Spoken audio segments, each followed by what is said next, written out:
대법원 2026년 4월 2일 선고 2022-2-33507 판결 사건명 법인 원천 법인세 경정 거부 처분 취소 청구의 소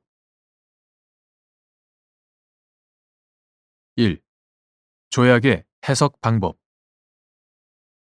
대한민국과 미합중국 간의 소득에 관한 조세의 이중과세 회피와 탈세 방지 및 국제무역과 투자의 증진을 위한 협약 제14조 제4항 제2호에서 말하는 생산성, 사용 또는 처분에 상응하는 부분의 통상적인 의미.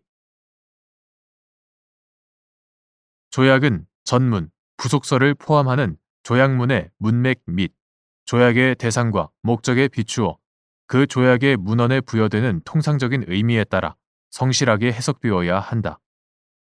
대한민국과 미합중국 간의 소득에 관한 조세의 이중과세 회피와 탈세 방지 및 국제무역과 투자의 증진을 위한 협약, 이하 한미조세협약이라 한다. 한미조세협약의 문헌과 체계, 취지 등에 의하면 한미조세협약 제14조 제4항 제2호에서 말하는 생산성, 사용 또는 처분에 상응하는 부분의 통상적인 의미는 같은 항 제2호에서 열거한 상표 등 재산 등을 매각, 교환 또는 기타의 유상 처분함으로써 얻은 소득 중에서도 특별히 그 재산 등의 사용으로 양수인에게 발생할 매출액의 일정 비율과 같이 장래 일정한 불확정적인 조건의 성취를 전제로 지급을 약정한 조건부 변동 대가만을 가리킨다. 2. 대한민국과 미합중국 간의 소득에 관한 조세의 이중과세 회피와 탈세 방지 및 국제무역과 투자의 증진을 위한 협약 제16조 제1항에서 말하는 자본적 자산의 의미. 상표는 1976년 위 협약 체결 당시 미국 내국세법상 자본적 자산에 해당하는지 여부, 적극 및 이는 위 협약 제16조 제1항 자본적 자산의 해석에 있어서도 마찬가지인지 여부, 적극. 대한민국과 미합중국 간의 소득에 관한 조세의 이중과세 회피와 탈세 방지 및 국제무역과 투자의 증진을 위한 협약, 이하 한미조세협약이라 한다. 한미조세협약 제16조 제1항에 따르면 미국 거주자는 자본적 자산의 매각으로부터 발생하는 소득에 대하여 원칙적으로 우리나라에 의한 과세로부터 면제된다. 그런데 여기서 말하는 자본적 자산에 관하여 한미조세협약은 별도로 정의하고 있지 않다. 한미조세협약 제2조 제2항 전문에 따르면 이처럼 협약에서 정의되지 않은 용어는 달리 문맥에 따르지 아니하는 한 그 조세가 결정되는 우리나라의 법에 따라 해석하여야 하는데 우리나라 법 어디에서도 자본적 자산, 영문본상 캐피털 애셋, 자본적 자산이라는 개념을 찾을 수 없다. 그렇다면 결국 이러한 자본적 자산의 의미는 한미조세협약의 문맥, 콘텍스트, 문맥에 따라 파악하는 수밖에 없다. 한미조세협약의 문맥은 기본적으로 조약 체결 당시 쌍방 체약국이 인식한 바와 그 의도에 따라 결정되어야 할 것인데 이를 파악하기 위해서는 경우에 따라 조약 체결 당시 체약 상대국 법률의 내용을 살펴야 할 필요도 있다. 특히 이 사건에서 문제가 되는 한미조세협약 제16조 제1항의 자본적 자산이라는 개념이 체약 상대국인 미국법에서만 쓰이는 용어인 점을 감안하면 한미조세협약에서의 자본적 자산의 의미를 파악하기 위해 부득이 조약 체결 당시 해당 용어의 미국 세법상 일반적 의미를 참고하지 않을 수 없다. 1976년 한미조세협약 체결 당시 미국 내국세법 Internal Revenue Code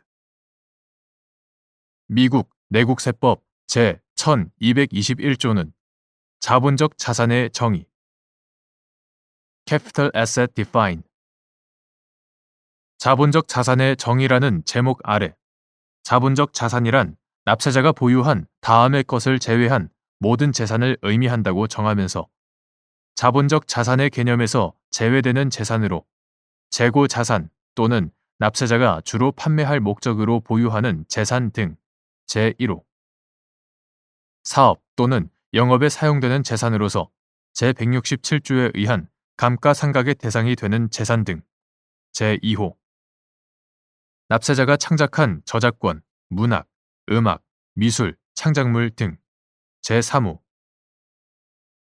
재고자산 등 판매로 인해 취득한 매출 채권 등 제4호 미국이나 그 하위 행정구역 등이 발행한 채무증서 제5호 채무증서를 열거하고 있다. 이에 따르면 한미조세협약 제16조 제1항에서 말하는 자본적 자산이란 조약 체결 당시에 미국 내국세법 제1221조 각 호에 열거된 자산을 제외한 납세자의 모든 재산을 가리킨다고 이해할 수 있다. 그리고 1976년 한미조세협약 체결 당시 미국 내국세법 제167조는 감가상각, depreciation, 감가상각이라는 제목 아래 제2항에서 1. 사업 또는 영업에 사용되거나 2. 수익 창출을 위해 보유되는 재산의 소모, exhaustion, 마모, wear, 파손, tear, 파손 또는 진부화, obsolescence, 진부화에 관하여 합리적인 감가상각 공제를 허용한다고 규정하였는데 이에 따르면 상표는 위 제167조에 의한 감가상각의 대상에는 해당하지 않는다고 볼 수 있다. 1993년 신설된 미국 내국세법 제197조는 그때까지 제167조에 의한 감가상각 대상에서 제외되어 온 영업권, 굿윌, 영업권이나 상표, 트레이드마크, 영업권이나 상표 등을 상각, amortization, 상각의 대상으로 삼아 거기에 제167조에 의한 감가상각과 동일한 효력을 부여하였으나 제-F항 제7조 위 제197조는 한미조세협약의 체결 후에 비로소 신설된 조항으로서 이를 기초로 한미조세협약의 문맥을 파악할 수는 없다. 따라서 상표는 1976년 한미조세협약 체결 당시 미국 내국세법 제1221조 각 호가 정한 제외 사유에 해당하지 않으므로 당시의 미국 내국세법상 자본적 자산에 해당한다고 봄이 타당하고 이는 한미조세협약 제16조 제1항 자본적 자산의 해석에 있어서도 마찬가지라고 볼 수 있다. 3.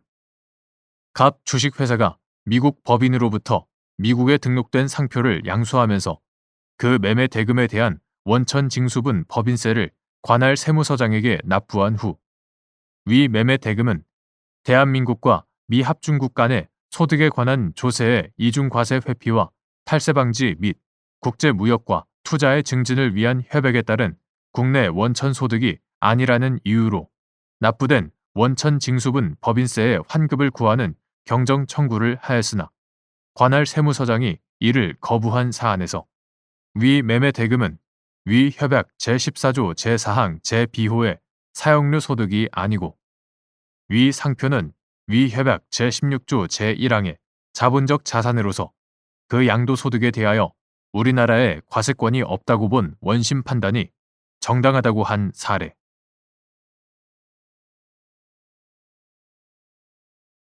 대법원 2026년 4월 2일 선고 2025-2-354-99 판결 사건명 증여세 부과처분 취소 재산의 평가의 의미 구상속세 및 증여세법 제60조 제2항에서 시가로 인정될 수 있는 대략적인 기준을 제시하면서 구체적인 범위를 대통령령으로 정하도록 위임한 취지. 구상속세 및 증여세법 시행령 제49조 제1항 단서가 모법인 구상속세 및 증여세법 제60조 제1항 및 제2항의 위임 범위를 벗어난 무효의 규정인지 여부. 소극. 재산의 평가란 특정 시점을 기준으로 재산이 갖는 가치를 화폐 단위로 환산하여 산정하는 것을 말한다. 구상속세 및 증여세법 2023년 7월 18일 법률 제19563호로 개정되기 전의 것 이하 구상증세법이라 한다. 구상증세법 제60조는 제1항에서 상속세 및 증여세가 부과되는 재산의 가액은 평가 기준을 현재의 시가에 의하여야 한다는 이른바 시가주의 원칙을 선언하고 있고, 제2항에서는 여기서의 시가가 불특정 다수인 사이에 자유롭게 거래가 이루어지는 경우에 통상 성립된다고 인정되는 객관적 교환 가격을 의미함을 전제로 시가로 인정될 수 있는 대략적인 기준을 제시하면서 그 구체적인 범위를 대통령령으로 정하도록 위임하고 있다.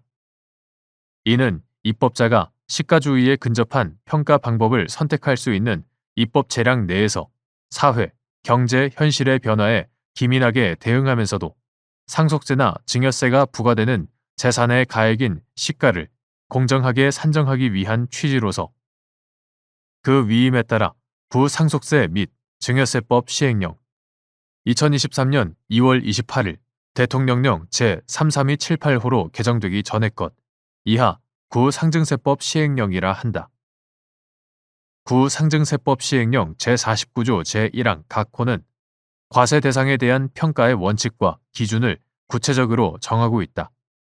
나아가 구상증세법 시행령 제49조 제1항 각 호는 상속 또는 증여 재산의 시가로 볼 수 있는 대표적인 경우를 예시한 것에 불과하다.